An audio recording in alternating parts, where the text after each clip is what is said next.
Have you ever woken up in the middle of the night, completely unable to move? Your mind is awake. You know exactly where you are, but your body refuses to obey. You try to lift a hand, or turn your head, or even whisper, but nothing happens. You're trapped. You feel the weight of the dark pressing down on you. The air feels heavy. Your heartbeat is the only sound you can hear, loud and desperate. And then, somewhere in that stillness, you sense it, a presence. Not a sound, not a touch, just the undeniable awareness that something else is there, watching. You tell yourself it's a dream, a trick of your half-awake mind. But your eyes are open, aren't they? You can see your room, faint outlines, the dresser, the door, the edge of the bed. And there, by the wall, something darker than the shadows around it. It doesn't move. It doesn't breathe. But you know it's looking right at you. Seconds crawl by. You feel the urge to scream, to break free, to wake up completely. But it's as if invisible hands are holding you still. And then the shape begins to shift, slow, smooth, deliberate. The darkness seems to fold in on itself, stretching into a figure that's neither solid nor smoke. You can't see a face, but somehow you know it's aware of you. You close your eyes, praying it will fade. But when you open them again, it's closer. Your lungs tighten. You try to breathe, but it feels like the air itself is weight. Your mind races. Is this real? Am I dying? And just when panic takes over, it vanishes. The room returns to silence. You can move again.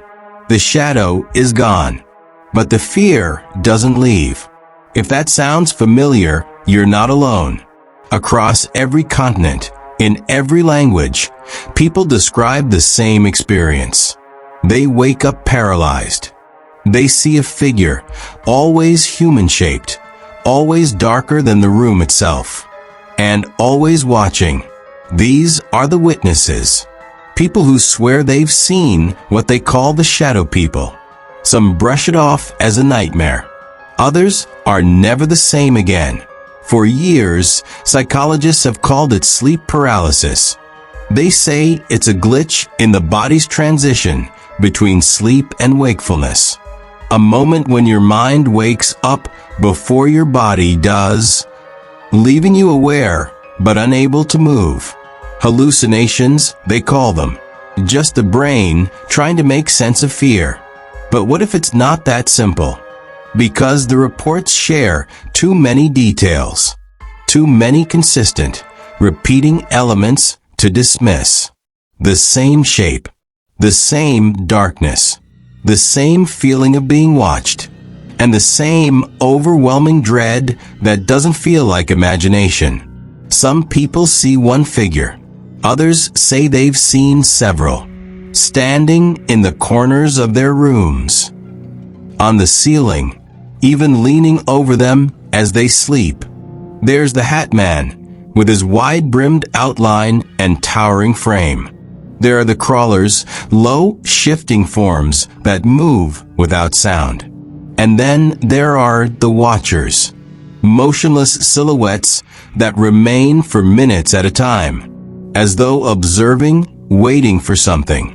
They've been seen by soldiers, doctors, children, skeptics, scientists, people who don't believe in ghosts or demons or anything beyond the physical. Yet when they tell their stories, their voices shake. They all say the same thing. It felt real. For centuries, cultures have described these encounters in different ways. The old hag of European folklore, the jinn in Middle Eastern traditions, the pisadera in Brazil, said to sit on your chest as you sleep. Every culture has a name, but the image remains the same. A dark shape, pressing on the edge of human consciousness. Before modern science had a word for it, people believed these entities were visitors from the spirit world. They didn't come to haunt houses. They came to haunt people. Even now, in the 21st century, with all our technology and knowledge, the stories keep coming. From online forums to late-night radio calls, to first-hand confessions whispered by people who can't sleep without a light anymore. You can find them everywhere. The man who saw a figure standing by his bed for 7 nights in a row. The woman who woke up to find it sitting on her chest, whispering her name. The child who said, "It wasn't a dream, it was watching me breathe." There's no camera footage, no proof that stands up to the light of day. And yet, every story feels like it could be true. Because when you felt that kind of fear, when you've woken up and couldn't move, when the dark suddenly feels alive, you don't need proof. You already know something is wrong. And here's what's most unsettling of all. It doesn't just happen in bedrooms. Some claim they've seen the same shapes in mirrors, in reflections, in the corners of their eyes while fully awake. A flicker of motion that disappears when you turn to look. A figure standing under a streetlight at 3 a.m. Gone the moment you blink. They call it sleep paralysis. But what happens when you're not asleep? For generations, these entities have been described the same way. They don't speak. They don't touch. But they radiate something primal. A fear that goes straight past logic and into instinct. That's why, tonight, we're going to look deeper. We're going to explore what people have seen, what they've felt, and what scientists can't fully explain. Are the shadow people real? Or are they the darkest corners of our own minds, given form by fear itself? Whatever the answer, one thing remains certain. Once you've seen them, once you've felt that heavy presence in the dark, you never look at shadows the same way again. So, turn off the lights, put in your headphones, and listen carefully. Because the next time you wake up in the dark, paralyzed and alone, you might remember this voice and realize you're not the only one awake.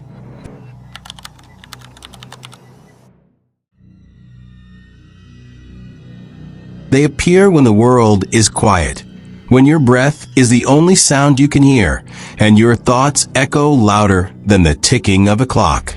You blink once, twice, and there it is. A shadow where no shadow should be. It doesn't move with the light. It doesn't follow your body. It stands still, watching, waiting. People call them many things. Watchers, shades, silhouettes, even ghosts without form. But those who've seen them up close say they are not like anything else. They're tall, human-shaped, completely black, darker than the night surrounding them. Some say they have eyes that glimmer faintly. Others say they wear a hat, as though from another time. And when they appear, it's never just a glimpse. There's always that feeling, the air thickening, your chest tightening, your body frozen as though the room itself has turned against you. You can't move. You can't scream. You just stare, helpless, as the figure watches from a corner. They are called the shadow people. For some, it's an occasional nightmare. For others, it's a recurring torment that follows them for years. Waking up in the middle of the night, unable to move, a shadow leaning over them, whispering, breathing, or simply existing. And when morning comes, they convince themselves it was a dream. But how can a dream leave bruises? How can it feel so real that you remember the smell of the room, the cold of the air, the weight pressing on your chest? It isn't rare. In fact, it's one of the most commonly reported night experiences in the world. People from every continent, every culture, every age group, describing the same thing. A dark, human-like presence that appears in moments of helplessness. And it's not new. Long before the internet gave it a name, people were already speaking of shadows that came in the night. In ancient Europe, they called it the night hag, a creature that sat on your chest, stealing your breath as you slept. In the Middle East, they were jinn, beings made of smokeless fire, who slipped between worlds unseen. In Japan, the experience is called kanashibari, meaning to be bound by metal, a paralysis so complete you can only watch as the darkness moves. And across the cold shores of Newfoundland, they whisper of the old hag, who rides her victims in their sleep until they wake gasping for air. Different names, different beliefs, yet the same shape, the same fear, the same darkness at the edge of the bed. Every culture has its shadows. The only difference is what name they gave it. Today, the stories continue. Only now, they spread faster than ever before. The internet has become the new graveyard of forgotten fears, a place where night terrors are shared in pixels and threads. On forums, late-night chat rooms, and paranormal groups, people describe what they've seen. And the more you read, the more disturbing it becomes. I woke up and couldn't move. There was a tall shadow in my doorway. It leaned over my bed. I could feel it breathing. I saw it again last night. It's always wearing that hat. My child says it talks to her when we turn off the lights. Thousands of stories, different voices, different lives, yet the same haunting pattern. It's not a monster that hides under your bed. It's one that stands beside it. Science calls it sleep paralysis, a trick of the mind between waking and dreaming. But if that were true, why do so many see the same shapes, the same hat, the same glowing eyes, the same feeling that they are not alone? It's a question that has followed humanity for centuries, and tonight we'll follow it too.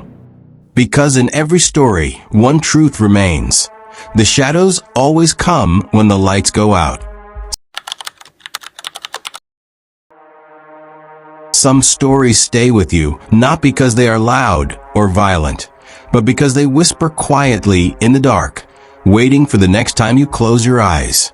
These are not tales from ancient books or dusty folklore. These are from people who walk among us, people who once thought the night was harmless. She lived alone. Small apartment. Second floor. The kind of place that felt safe until that night. It started like any other evening. A movie. A cup of tea. A text from her friend before bed. Nothing unusual. At 2:47 a.m., she woke suddenly. Eyes open, mind clear, but her body wouldn't respond. She tried to lift her hand. Nothing. She tried to move her head. Still nothing. Then came the sound. A slow creak, floorboards settling, or something else. It was coming from near the door. Her heart raced, but her body stayed frozen. She could see only the faint glow from her phone on the nightstand. And in that light, she saw it. A shape. Tall. Human-like. Standing perfectly still in the doorway. No features. No face. Just a darkness deeper than the room itself. She tried to scream. No sound came out. It stayed there, watching. She could feel it, not with her eyes, but in her chest, as if it was aware of her panic, as if it was listening to her fear. Then it moved, slowly, closer, step by step. The darkness swallowed the small bit of light left in the room. And when it reached the side of her bed, it leaned in. She could feel the pressure of its presence hovering over her. Her lungs felt tight. The world around her seemed to stretch and twist. And just when she thought she would pass out, it vanished. Her body released. She gasped for air. The clock read 2:51 a.m. Only 4 minutes had passed. But she swore she had been trapped there for hours. When morning came, she searched her apartment. The door was still locked. No footprints. No broken glass. But her sheets were damp with sweat, and there was a faint, cold smell in the air, like burnt dust and metal. She told herself it was a nightmare, a trick of the mind. But that night changed everything. From that moment on, she kept the lamp on beside her bed. Every night. And even with the light, sometimes she still wakes up unable to move. Was it real, or was her mind betraying her? They call him the Hat Man. For those who've seen him, the name needs no explanation. He doesn't just appear in dreams. He shows up night after night, in the same place, the same pose, always watching. One man described it like this. He said it started when he was a teenager. The first night, he woke to find a dark figure at the end of his bed. It was taller than any man he knew, shoulders broad, the outline of a hat casting a faint shadow across its upper body. At first, he thought it was his father, standing there for some reason. But when he blinked, the figure didn't move. It stayed there. Then, it turned its head slowly, as though acknowledging that it was being seen. The next thing he remembered was gasping for air. His chest hurt. The figure was gone. Weeks passed. Then months. But the visits continued. Sometimes it would stand by the bed. Sometimes it would be outside the window, perfectly still in the darkness. Once, he woke to find it sitting at the corner of his room. Not moving, not speaking, just watching him breathe. He said it wasn't random. It knew me. When he grew older, he tried to rationalize it. Sleep paralysis, stress, maybe a recurring dream. Until he read about others, strangers from other continents, who described the same man, the same hat, the same silence. How could thousands of people, who had never met, see the same figure? A man-shaped shadow, a wide-brimmed hat, a sense of control. Some say he's a protector. Others say he's a collector, something that watches those who drift between sleep and death. Whatever the truth is, once you've seen him, he tends to come back. It's easy to dismiss these encounters as tricks of the night, until they start happening when the sun is up. One afternoon, a man was walking down the hallway of his home. His wife was out. The house was quiet. He turned the corner and saw movement. A shadow darted across the wall. No source, no body, just a shape, human, fast, gone in a blink. He searched every room. Nothing. And yet, the feeling didn't leave.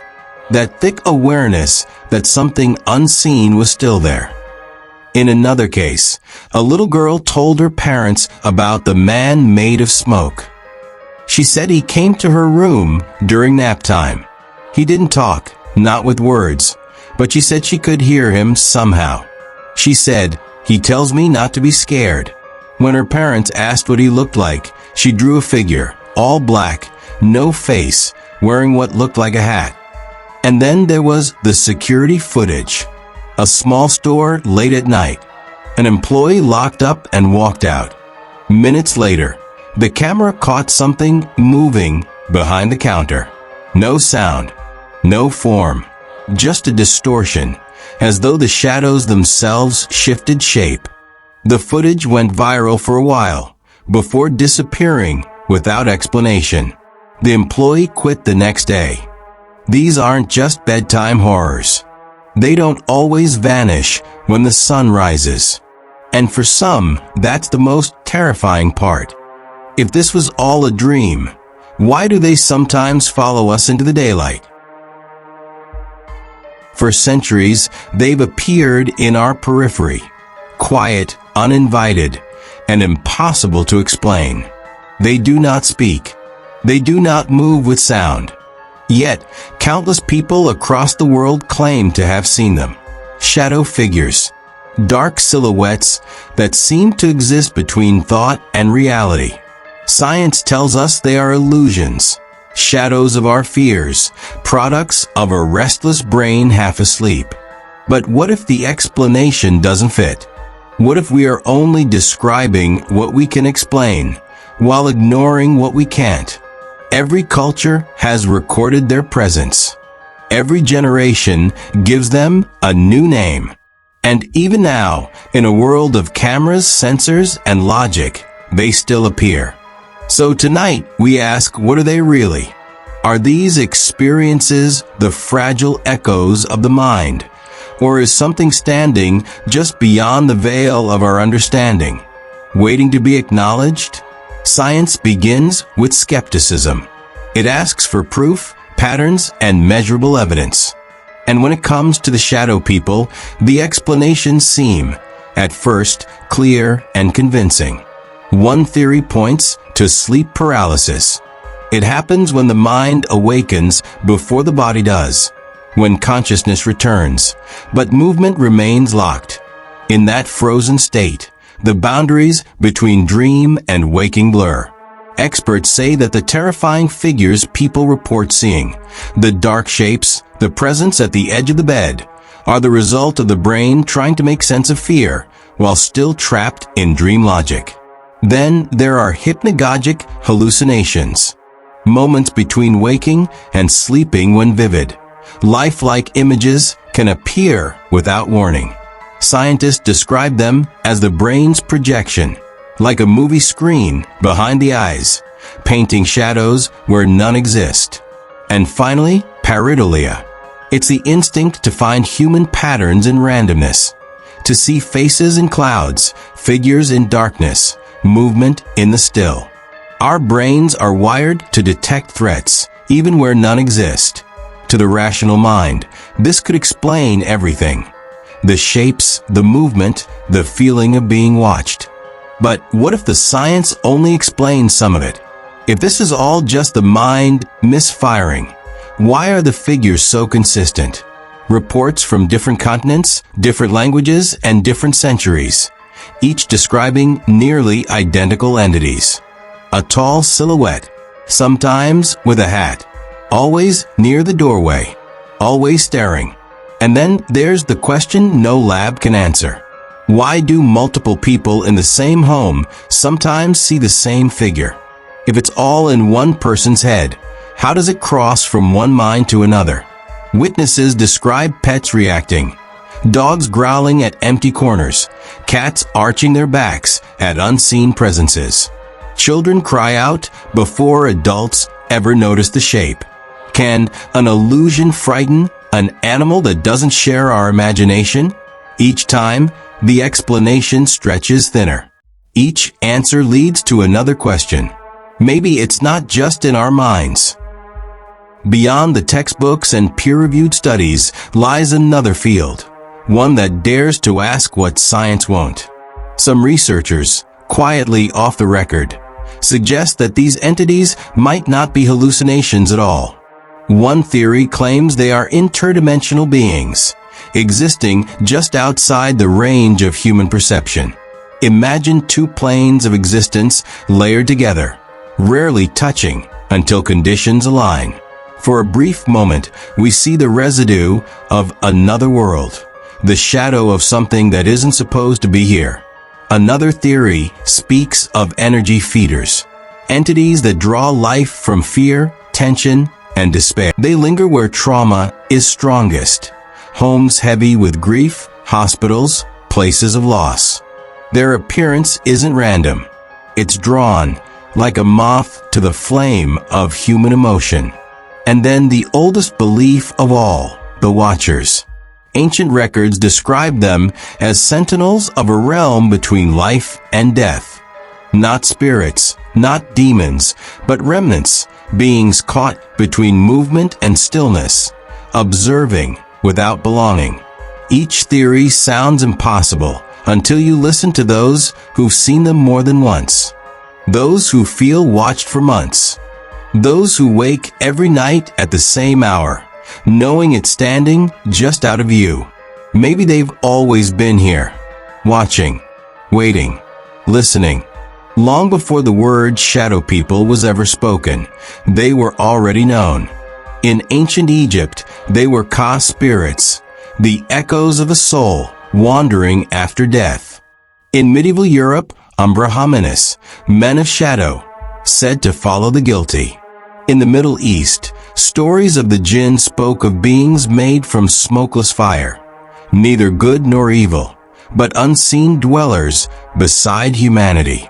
And in Japan, Kaneshibari described the paralysis of night when a dark figure sits upon the chest, watching as you struggle to breathe.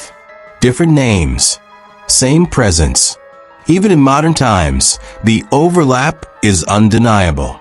People who have never heard these tales describe identical experiences, down to the feeling of pressure, the soundless approach, the overwhelming certainty that they are not alone. Maybe folklore wasn't just myth. Maybe it was warning. As we advance, build cities of light, and fill the dark with noise, we assume the unknown fades. Yet in bedrooms, hospitals, and quiet rural homes, the reports continue. People still wake frozen, still see the same form, still feel the same gaze. Could it be that these ancient beings have adapted, shifting form to fit the modern eye, appearing in ways we can comprehend? Or have they never changed, only our words for them have? Science tells us they are tricks of the mind. Faith says they are spirits. The old stories call them shadows of the soul. But whatever name we give them, one truth remains. When you see one, you remember. The image stays with you, like an afterimage burned into the mind. They do not ask to be seen, yet somehow they are. And the question that lingers isn't what they are. It's why they're still here. When the lights go out and the silence settles in, the world feels different. It's no longer just the hum of the refrigerator or the faint ticking of the clock that keeps people awake. It's the memory of what they've seen, the image that refuses to fade. For most, the story ends when the figure disappears. But for those who have truly seen it, when it's there, motionless, yet aware, the story never ends. It begins after that moment, in the nights that follow, in the seconds before sleep, when every shadow feels like a returning shape. They say time heals fear, but some fears don't fade, they evolve. They seep into habits, routines, the very rhythm of life. People change without realizing it. They move differently through their own homes. They glance twice at corners they once ignored. They learn to live with the possibility that the dark is not empty. This is the part of the story most never hear, the part that lingers after the encounter, after the scream that wouldn't come, after the morning when light finally felt safe again. This is the aftermath. Those who've seen them often describe it the same way. It's not just fear, it's corrosion. A slow, invisible erosion of trust not in others, but in reality itself. They wake in the middle of the night, unsure if they heard something or imagined it.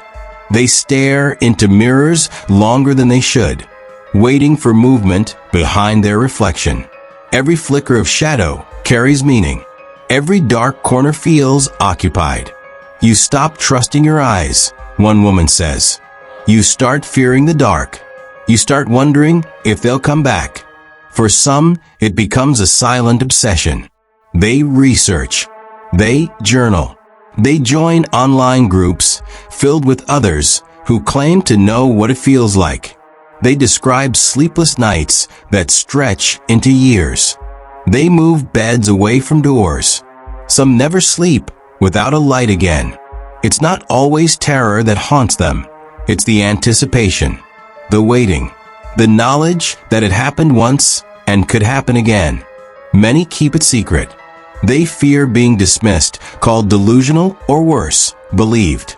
Because if someone believes them, it means they're not alone in this. And that's far more frightening. Psychologists call it night trauma, a recurring response to something the mind cannot categorize. It's not the event itself that breaks a person, but the inability to explain it. People move homes. They tear down curtains. They fill bedrooms with artificial light, desperate to erase every trace of shadow. Others spend thousands on cameras and sensors, trying to capture what they saw, proof that anything was real. But when nothing shows up, it only deepens the unease. Science might explain the how, one survivor says, staring blankly into an unseen distance, but never the why. Therapists report that many of these people share the same symptoms: panic attacks, auditory hallucinations, a sense of being watched, even in broad daylight. It's as if the experience rewires the brain, forcing it into constant vigilance. Even after months, sometimes years, they still wake up with the same question. Did it happen again last night, and I just don't remember? Sleep becomes a battlefield. Rest becomes rare. And in the absence of answers, imagination becomes both the enemy and the only companion. Some try medication. Some pray. Some confront the dark, sitting awake in silence, daring whatever it was to return. But nothing happens. And somehow that's worse. Despite decades of reports, hundreds of documentaries, and thousands of first-hand accounts, not one has ever been captured. No clear photograph. No conclusive video. No scientific evidence that could stand against scrutiny. Just stories. Just fear. Just the shared conviction of those who've looked into the dark and seen it look back. Skeptics say that absence of proof is proof of imagination. But believers counter. Perhaps these entities exist in a form that resists observation. Perhaps the moment you try to prove them, they vanish, leaving only the memory behind. Cameras have been placed in bedrooms where witnesses claimed repeated visits. The footage shows nothing. No movement. No distortion. Just long hours of stillness, until the moment the witness wakes screaming. Every time, the same pattern. Every time, the same emptiness. And yet, the reports never stop. From small towns to city apartments, from children to soldiers, from the deeply religious to the deeply skeptical. People still see them, still feel them, still wake in cold silence, convinced that something was standing nearby. There's a quiet tragedy in it all. Not the terror of seeing them, but the loneliness that follows. Because how do you prove that the darkness itself watched you? How do you tell someone that the shape in your doorway wasn't just light playing tricks when you felt it breathe? Across the world, the stories continue. Whispered, typed, confessed. Each one identical, yet deeply personal. Each ending the same way. I know what I saw. I just wish I didn't. In the end, the question remains unanswered, not because it's too complex, but because it demands something we may never have again. Certainty. Maybe these shadows are fragments of our minds. Maybe they are something else, something that waits, silent, just beyond our understanding. Either way, the damage is done. Once you've seen one, you can never unsee it. You can never again look at a dark corner without wondering. The light can chase away the darkness. But what happens when the darkness starts looking back? And so they leave no footprints, no sound, no proof, only memory. And memory is enough. If you're still here, listening, staring into that dim glow of your screen, then maybe part of you already knows the truth. Maybe the stories aren't just stories. Maybe they're memories. Not yours, perhaps, but someone's. Someone who woke up one night and saw what they weren't supposed to see. Someone who turned on the light just a second too late. You've felt it before, haven't you? That weight in the air when the room feels wrong. When the shadows seem a little too thick, the silence a little too loud. It starts as a thought you try to ignore until it doesn't feel like a thought anymore. It feels like presence. They don't always appear when you expect them to. Sometimes it's in the dead of night, when your breathing is the only sound. Sometimes it's when you're half awake, half lost in a dream that feels far too real. And sometimes it's when you're sure you're alone. People say the mind plays tricks. That fear feeds on imagination. But fear doesn't explain the cold air that settles around you when you wake up frozen. It doesn't explain why the shape in the corner waits, as if it's aware that you can see it. And if all this is just illusion, why do the stories sound the same? Why do people from opposite ends of the world describe the same figures, the same paralysis, the same dread that crawls across the body like electricity? Perhaps we've all seen them, and only a few remember. Maybe it's all in your head. A dream, a chemical trick, a shadow of your own making. Or maybe, just maybe, the shadows in your room are something else entirely. Something that has always been there, waiting for the moment your eyes finally open wide enough to see. You'll turn off this video soon. You'll look around your room, tell yourself it's quiet, safe, ordinary. But before you close your eyes tonight, take one last look at the walls, at the space beside your door, at the mirror across the room. Because once you start looking for them, it's hard to stop. The next time you wake up and can't move, don't panic. Don't scream. Just listen.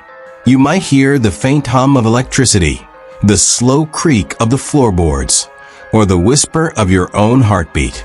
And if you feel something close by, a presence, a shadow, remember what we talked about tonight. Because sometimes the more you fear them, the closer they get. Have you ever seen them? The figures at the edge of your vision, the shapes that move when the world is still? Tell me your story below. I'll be reading them all night. And maybe, just maybe, someone out there will recognize the same details in your story. Because they saw it too.